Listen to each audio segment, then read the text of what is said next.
Olá, pessoal! Aqui é a professora Fabiana.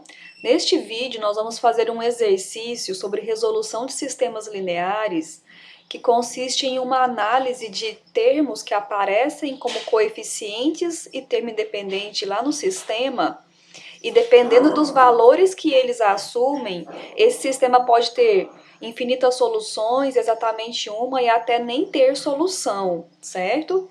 Então, olha só, é apresentado aqui no exemplo 3.32 um sistema linear. Lá na terceira equação, o coeficiente da variável x3 é alfa e o termo independente da mesma equação é beta. Alfa e beta são números reais.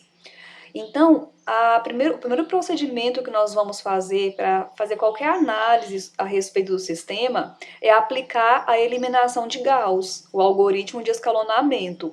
Então, aqui na matriz aumentada, vocês vão retirar os coeficientes das variáveis e os termos independentes e fazer o procedimento. Então, vamos relembrar o procedimento do algoritmo de Gauss. Na primeira linha, nós temos aqui o número não nulo, que nós vamos chamar de pivô, e nós temos que zerar os termos abaixo desse número, ou seja, o 2 e o menos 1, com as operações elementares adequadas. Então, aqui na linha 2, você vai fazer... Vamos relembrar aquela formulazinha, que é sempre a mesma. É a linha que você quer trabalhar, que você deseja zerar o número, ou seja, a linha onde se encontra o número que você quer zerar, que no caso é a linha 2. O número oposto ao que você quer zerar, que é mais 2, então você vai colocar menos 2. Esse menos 2 vai ficar dividido pelo pivô. O pivô é 1, por isso que não apareceu nada aqui embaixo. Vezes o L1, que é a linha que se encontra o pivô. Olha só para a gente tirar todas as dúvidas. Aqui está a formulazinha genérica da eliminação de Gauss.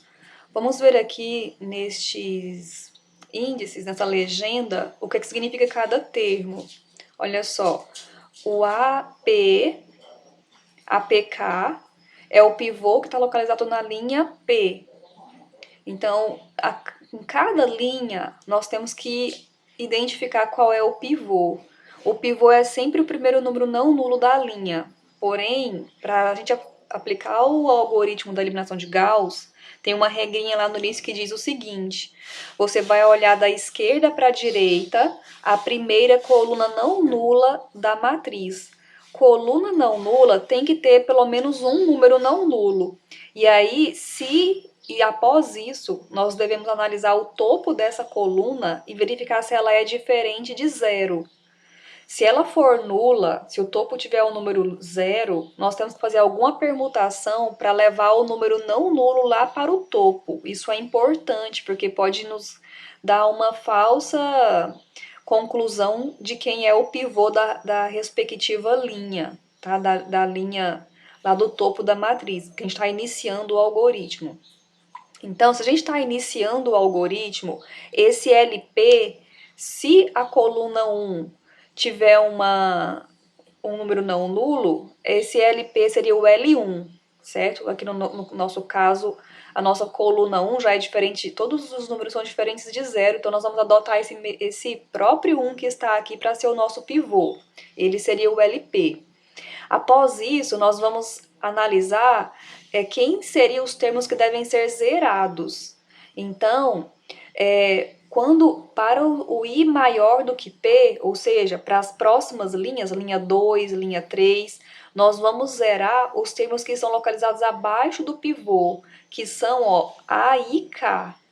Então, aqui nós estamos, esse APK, no nosso caso, seria A11, porque o P é 1, que se refere à linha 1, e K é a coluna, e a coluna também é 1, então seria A11.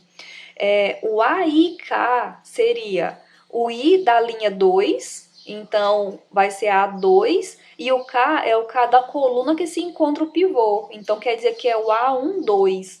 Olha só, termo abaixo da linha P, tá? Que eu digitei errado. Termo abaixo da linha P. localizado abaixo do pivô, é termo da linha I, localizado abaixo do pivô, e ele deve ser zerado, né? Então, como é que nós vamos zerar? Com essa fórmula. Olha, a LI, que se refere à linha que localiza o termo que você quer zerar, menos o termo que você quer zerar, dividido pelo pivô, vezes a linha do pivô. Então, vamos decorar essa formulazinha aqui, viu? E ela se torna bem intuitiva depois, que você vai ver que não vai nem precisar ficar decorando. Olha só, vamos aplicar aqui na L2 então, ó. L2 menos o 2 sobre 1 vezes linha do pivô. Também queremos zerar o número que está lá na L3. Então vai ser L3 menos, ficaria aqui, menos 1 sobre pivô vezes L1. Só que esse menos vezes menos, 1 sobre 1 ficou mais, e ficou mais 1 vezes L1, certo? Tudo bem? Decoramos a fórmula? Vamos então agora aplicar, olha só. Esses cálculos serão aplicados em todos os termos da linha 1 e também da linha 2. E aí, quando você faz isso, vai usar o alfa e o beta como se fossem números reais, que é o que eles são. Então, olha só como que apareceu esse menos alfa menos 2. Ele apareceu da operação da linha 3 na coluna 3. Então, ó, alfa, que seria o L3, mais L1. Então, vai ficar alfa menos 2, que é o que está aqui. E o beta seria beta mais 0, que continuou sendo beta, ok? Feito isso, o que diz o algoritmo agora? Você vai agora desconsiderar a linha 1, que você já cuidou, já trabalhamos com o pivô dessa linha, e passa agora para o restante da matriz. Sempre nós vamos trabalhar abaixo do pivô, sempre abaixo. Então, quando você vai trabalhando com uma linha, aí você já nem precisa mais trabalhar com ela nas próximas rodadas. Agora está na linha 2, ó. O pivô é o número 1. Você vai zerar abaixo dele. Então, vai zerar o número que está na L3. Então, vai ficar L3 menos o número que quer zerar dividido pelo pivô. Então, ficou menos vezes menos 1, que deu 1, vezes a linha do pivô de agora, que está na linha 2. Então, essa continha aqui que nós vamos executar, ó. Aí vai ficar menos 1 mais 1 vai dar 0, menos alfa menos 2 mais 5, deu menos alfa mais 3, e aqui beta mais 1. Chegamos aqui nessa matriz escalonada. Nesse momento, você não vai transformar não vai mexer, fazer nenhuma operação na linha 3, dividindo por menos alfa mais 3, por exemplo, se você quiser se transformar em 1, não. Vai parar aqui e vamos começar as análises. A alternativa A pede para você encontrar as condições necessárias para que o sistema não tenha solução. O que tem que acontecer para que o sistema não tenha solução? Você tem que ter aquela expressão de inconsistência, ou seja, 0, 0, 0, e aqui um termo diferente de 0. Isso quer dizer que posto de A, o posto é o número de linhas não nulas da matriz. E matriz A é só dos coeficientes. Tem que ser menor que o posto da matriz aumentada. Ou seja, aqui tem que dar 0, aqui tem que ser 0 e aqui tem que ser diferente de 0.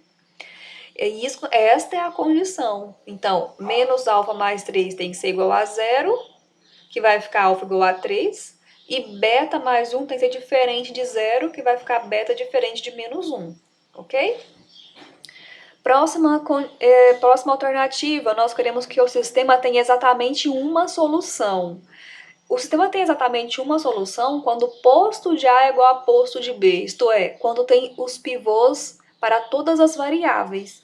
Então, aqui no menos alfa mais 3, nós temos que garantir que esse número seja diferente de 0. E não importa o que vai acontecer com o termo independente. Então, basta você colocar a condição de menos alfa mais 3 ser diferente de 0, que vai nos garantir que alfa é diferente de 3.